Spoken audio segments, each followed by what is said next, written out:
Hi everybody, welcome back to the channel. Your eyes are not deceiving you, I have had a haircut.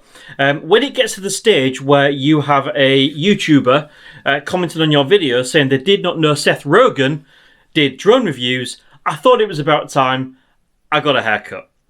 Anyway, the reason for this video is purely because quite a number of you, of which I do take this as a huge compliment by the way, comment how smooth my flying is.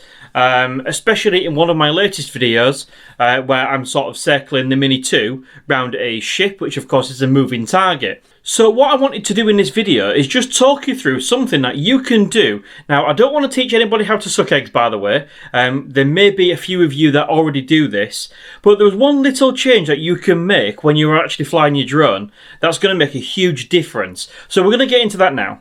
So the benefit of the new DJI Mini 2 is that you can go into the camera settings, as I'm showing you on screen, and you can go into the gimbal movements and you can select the sensitivity. However, I tend to like to keep those settings generally the same, especially for cine mode, which obviously is supposed to be a slower paced mode. But the trouble is, obviously, what you're going to see in some footage which is coming up is I was flying this drone, of which it was in high winds. I've got the proof. It was about 25-mile-an-hour winds, and the Mini 2 performed brilliantly. But I'm not doing that test on the wind just yet. So I had no choice but to fly in sport mode, because I was really battling the wind. So what I want to show you the difference is between footage looking like this. You can see those jerky yaw movements and it doesn't look great, compared to footage which looks like this. Now, there is absolutely only one difference between those two pieces of footage, and you won't actually believe what it is. You ready? How you hold the controller.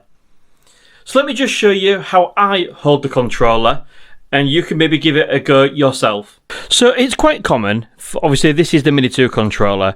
From what I see, is most people using their controller as you would expect, like this. Okay, so obviously you've got up, down, you've got left, right, you've got your yaw, etc. Okay, however, when you're flying and you're obviously looking at your screen as well as looking up at your drone, that can be quite tricky to concentrate on. Okay, so how I actually hold my controller, believe it or not, is I actually use it holding them behind here, and then I gently pinch the controllers using my thumb and my finger. Okay, now what that allows me to do is that allows me to make very slight adjustments.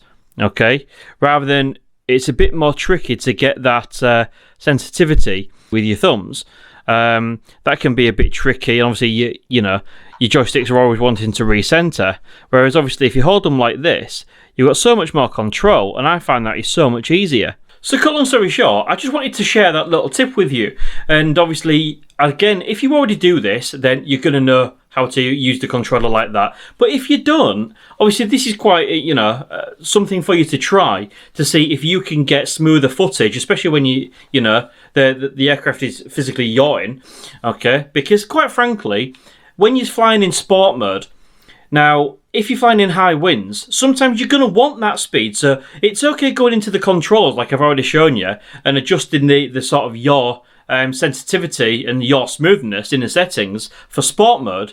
But what if you are taken by a gust of wind and you need to quickly turn round? Obviously, that's just going to slow that down. So I think that this is a much better solution. And like I say, the only difference between these two pieces of footage was simply the way that I held the controller.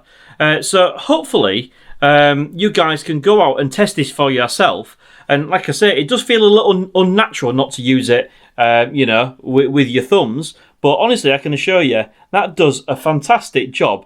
And it just allows you to control the drone a lot better and keep whatever target you've got in range a lot easier, to be honest. So if you haven't already checked out the footage of which I'm talking about, I'll put a link in the description, and there will be a card above my head now. So thank you very much for watching. I genuinely hope you found this little tip useful.